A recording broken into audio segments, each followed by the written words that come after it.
Alors une expertise en 2011 a été faite sur ces platanes. Le résultat de cette expertise nous a montré un dépérissement des arbres et elle a été confirmée par une expertise en 2012.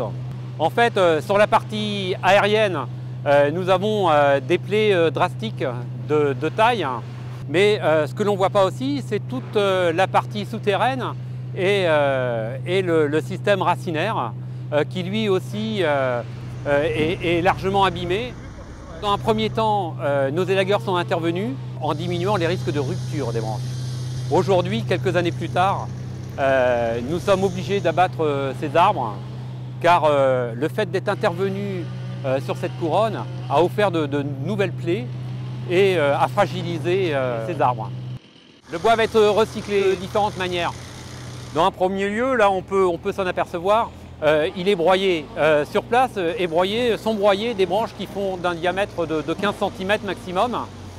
Le reste est broyé sur une plateforme à changer. Ce broyat de bois sert de paillage sur nos massifs pour empêcher les mauvaises herbes de pousser, garder l'humidité sur les massifs. Une autre partie, notamment des troncs, qui est coupée en morceaux de 2 mètres et vont servir de mobilier dans nos espaces champêtres notamment. En l'occurrence, vont être des bancs, quoi. Et une dernière partie va être emmenée dans une entreprise mayonnaise qui va transformer ce bois en pellet. Voilà, on peut dire que ces arbres vont être recyclés à 100%.